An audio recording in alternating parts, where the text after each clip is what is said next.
O tesouro infindável do rei Salomão. O rei cujo ouro desafiava a imaginação.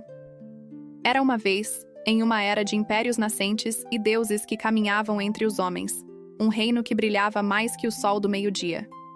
No coração deste reino, Israel, sentava-se um rei cuja sabedoria era um sussurro nos ventos do deserto, e cuja riqueza era uma lenda contada em todas as línguas conhecidas. Seu nome era Salomão, filho de Davi, e sua fortuna era tão vasta, tão incomensurável, que o próprio conceito de valor parecia se curvar diante dela. A prata, em seus dias, era tida como pedras nas ruas de Jerusalém. Esta não é apenas uma história de um monarca rico, é a saga da maior fortuna já acumulada por um único homem, uma riqueza que transcendia o material para tocar o divino, o místico e o profundamente simbólico, ecoando através dos milênios, em textos sagrados, lendas arcanas e no próprio solo da Terra Santa. Embarquemos em uma jornada profunda pelas fontes que narram a opulência do rei Salomão, o monarca mais rico que a face da terra já conheceu. Ouro como o pó da terra. A principal e mais detalhada fonte sobre a riqueza de Salomão encontra-se na Bíblia hebraica, o Tanakh, conhecido pelos cristãos como o Antigo Testamento, primariamente nos livros de Reis e Crônicas. A narrativa bíblica é meticulosa, quase contábil, em sua descrição de uma economia próspera alimentada por bênçãos divinas, comércio internacional e tributos. A renda anual e o comércio internacional. O texto de 1 Reis 10:14 é categórico e estonteante. O peso do ouro que chegava a Salomão em um só ano era de 666 talentos de ouro. Um único talento de ouro é estimado hoje entre 25 a 34 quilos. Utilizando a cotação moderna, isso equivaleria a bilhões de dólares anuais, uma soma que rivalizaria com o PIB de pequenas nações contemporâneas. Este valor, curiosamente, não incluía as receitas vindas dos mercadores, do tráfico de especiarias, dos governadores regionais e dos reis da Arábia. A origem dessa riqueza era multifacetada. Salomão estabeleceu uma poderosa frota naval em Ezion-Geber, no Mar Vermelho, em parceria com Irão, o rei fenício de Tiro. A cada 3 anos, suas frotas zarpavam para o misterioso e lendário país de Ofir. De lá, não traziam apenas ouro em quantidades massivas, mas também prata, marfim, búzios e pavões. 1 Reis 10:22, além de madeira de sândalo e pedras preciosas. A localização exata de Ofir é um dos grandes mistérios da história, com teorias que apontam para a Arábia, a Índia ou a costa leste da África. O templo e o palácio, onde o divino se vestia de ouro. A maior parte dessa fortuna não era para o luxo pessoal ocioso, mas para a glorificação de Deus e a consolidação de seu reino. A construção do primeiro templo de Jerusalém é o ápice dessa demonstração de opulência. Salomão importou os melhores cedros do Líbano e os mais habilidosos artesãos fenícios. O interior do templo era um espetáculo de ouro puro. O Santo dos Santos, o lugar mais sagrado, foi inteiramente revestido de ouro puro. Os 2 querubins de oliveira, com suas asas estendidas, foram folheados a ouro. O altar, as mesas, os candelabros, menorás, as taças, os garfos e todos os utensílios eram de ouro maciço. As paredes e as portas foram esculpidas com querubins, palmeiras e flores, e tudo foi coberto de ouro. Seu palácio não era menos grandioso. Levou 13 anos para ser construído e incluía a famosa Casa da Floresta do Líbano. O seu trono era uma obra de arte sem paralelo. Fez também o rei um grande trono de marfim e o revestiu de ouro puríssimo. 1 Reis 10:18, com 6 degraus leões de ouro guardando cada degrau e um dossel arredondado. A visita mais célebre foi a da rainha de Sabá, que veio prová-lo com perguntas difíceis. Impressionada, ela declarou que o que vira superava em muito o que ouvira. Seu presente para Salomão foi igualmente magnífico. 120 talentos de ouro e grande quantidade de especiarias e pedras preciosas. 1 Reis 10:10. Nos séculos seguintes, os sábios rabínicos do Talmud e os contadores de histórias do Midrash não apenas aceitaram a narrativa bíblica, mas a expandiram com detalhes fantásticos, buscando extrair lições morais e teológicas da vida do rei. O trono mágico. A descrição do trono de Salomão no Midrash é de pura fantasia e simbolismo. Disse que era uma maravilha mecânica. Quando o rei subia, águias de ouro o levantavam.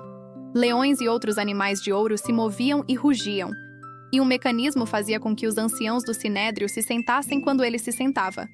O trono simbolizava não apenas sua riqueza, mas seu domínio sobre a ordem natural e a justiça. O Shamir.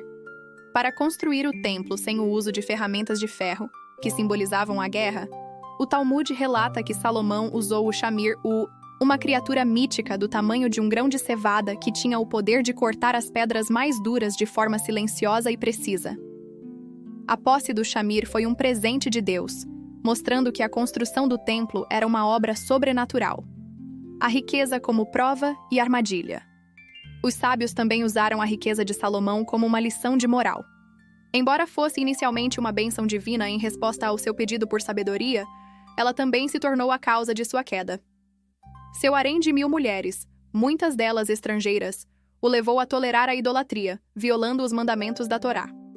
O Talmud ensina que sua imensa riqueza e poder o levaram ao excesso e, por fim, a se afastar de Deus. A tradição esotérica judaica, a Cabala, e vários textos apócrifos, livros não incluídos no cânone bíblico oficial, elevam Salomão de um rei sábio a um mestre do oculto, um arquimago cujo poder se estendia além do plano físico. O mestre dos espíritos. Na Cabala, e em textos como o Testamento de Salomão, a riqueza do rei não vinha apenas do comércio. Acredita-se que, através de um anel especial dado por Deus, o selo de Salomão, ele tinha o poder de comandar demônios e espíritos, djinns. Ele teria subjugado essas entidades e as forçado a revelar segredos, encontrar pedras preciosas e, crucialmente, a ajudarem na construção do templo. Sua fortuna, portanto, era também de origem sobrenatural, um reflexo de seu domínio sobre as forças invisíveis do universo. A riqueza como símbolo da sabedoria divina, choshma. Para os cabalistas, o ouro do templo não era apenas um metal precioso. Ele simbolizava a emanação divina da sabedoria, em hebraico, choshma. O templo era um microcosmo do universo, e sua opulência material era um reflexo físico da abundância espiritual e da sabedoria que fluíam de Deus para o mundo através de Salomão. A figura de Salomão e sua riqueza não se limitam às fontes judaicas. Ele é reverenciado no Islã como o profeta Suleiman, um rei-profeta a quem Alá concedeu imenso poder, incluindo o controle sobre o vento, os animais e os djinns. O Alcorão também narra sua interação com a rainha de Sabá, Bilquis.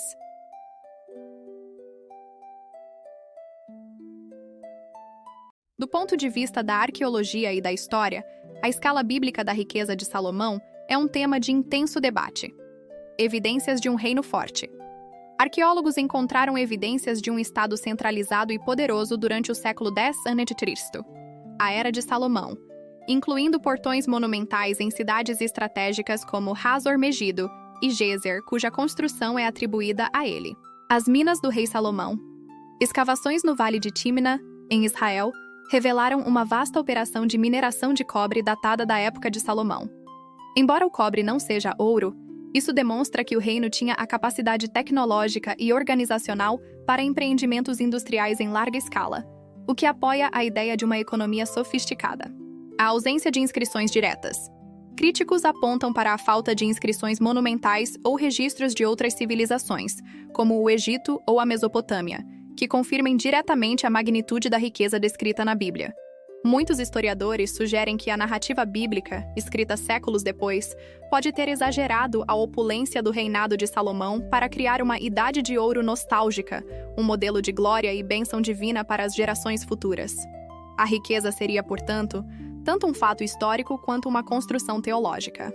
Enquanto o Antigo Testamento detalha a vastidão da riqueza de Salomão como um sinal da bênção de Deus, o Novo Testamento raramente a menciona. No entanto, as poucas referências que existem, especialmente nas palavras do próprio Jesus, são teologicamente poderosas. Elas não negam a opulência de Salomão, mas a utilizam como um ponto de comparação para ensinar uma verdade mais profunda sobre o reino de Deus. A referência mais famosa e direta à riqueza de Salomão é feita por Jesus durante o Sermão da Montanha, registrada no Evangelho de Mateus e de forma similar em Lucas. Ao ensinar sobre a ansiedade e a confiança em Deus, Jesus diz: "E por que andais ansiosos quanto ao vestuário? Olhai para os lírios do campo, como eles crescem, não trabalham nem fiam. E eu vos digo que nem mesmo Salomão, em toda a sua glória, se vestiu como qualquer um deles. Mateus 36, 28, 29. Nesta passagem, Jesus não está minimizando a riqueza de Salomão. Pelo contrário, ele a evoca como o padrão máximo de glória e opulência humana, conhecido por sua audiência. O poder do seu argumento reside precisamente no fato de que todos sabiam que não havia nada mais esplêndido do que a corte de Salomão. Jesus então pega esse pináculo do esforço e da riqueza humana e o declara inferior à beleza simples e natural de uma flor selvagem, criada sem esforço por Deus. A lição é uma reordenação radical de valores. A providência e o cuidado criativo de Deus são infinitamente superiores e mais belos do que a maior fortuna que um ser humano já acumulou. A glória de Salomão era manufaturada. A glória dos lírios é divina e intrínseca. Em outra ocasião, quando os fariseus e escribas pedem um sinal, Jesus os repreende e novamente invoca a figura de Salomão, desta vez em relação à sua sabedoria, que era a fonte de sua riqueza. A rainha do sul se levantará no dia do juízo com esta geração e a condenará, pois ela veio dos confins da terra para ouvir a sabedoria de Salomão. E eis que está aqui quem é maior do que Salomão. Mateus 12, 42. Aqui, Jesus se posiciona como superior a Salomão. A rainha de Sabá viajou uma distância imensa, trazendo grandes tesouros, para ter acesso à sabedoria de Salomão. Jesus argumenta que a sabedoria que ele oferece, a sabedoria do reino de Deus, é muito superior, e ainda assim a sua própria geração o rejeita. Indiretamente, isso implica que o tesouro espiritual que Jesus traz é de um valor infinitamente maior do que os tesouros materiais que a sabedoria de Salomão conseguiu gerar. O legado arquitetônico nos Atos dos Apóstolos. Outras menções a Salomão no Novo Testamento são mais contextuais e históricas. O livro de Atos menciona o Pórtico de Salomão, Atos 3:11 e 5:12, uma colunata no complexo do templo em Jerusalém, onde os primeiros cristãos se reuniam. No seu discurso, o mártir Estevão também menciona que foi Salomão, porém, quem lhe edificou a casa, o templo. Atos 7:47.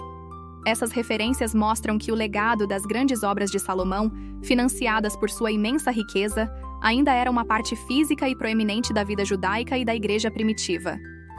O nome de Salomão estava literalmente gravado na arquitetura do centro espiritual de Israel. O Novo Testamento utiliza a figura de Salomão não para discutir economia ou riqueza material, mas como um ponto de referência cultural e teológico. Para Jesus e os autores do Novo Testamento, a glória de Salomão representa o apogeu do poder, da riqueza e da sabedoria do velho mundo. Eles usam essa imagem icônica para declarar que algo novo e superior chegou em Jesus Cristo. Um reino cujo valor não é medido em ouro e prata, mas em justiça, paz e fé. A riqueza de Salomão é o pano de fundo perfeito para destacar o valor transcendente e eterno do reino de Deus, o legado de uma fortuna incomparável. A riqueza do rei Salomão transcende a contabilidade. Ela é um mosaico multifacetado, com peças extraídas da história, da teologia, do mito e da mística. Na Bíblia, é a prova tangível do favor de Deus a um rei que escolheu a sabedoria acima de tudo. No Talmud e no Midrash, torna-se uma parábola sobre o poder e a corrupção. Uma lição de que mesmo as maiores bênçãos podem se tornar maldições, se não forem temperadas pela humildade e obediência. Na Cabala e nas lendas, sua fortuna é a manifestação física de um poder cósmico, o domínio de um mestre sobre os segredos da criação. Para o historiador, é um quebra-cabeça fascinante, um desafio para separar o fato histórico do embelezamento lendário. Mas para a imaginação humana, o tesouro de Salomão permanece como o arquétipo definitivo da prosperidade. É o padrão ouro contra o qual toda a riqueza é medida. Seja calculada em talentos de ouro, em sabedoria divina ou em poder sobre os espíritos, a fortuna do rei Salomão é, em sua essência, incalculável.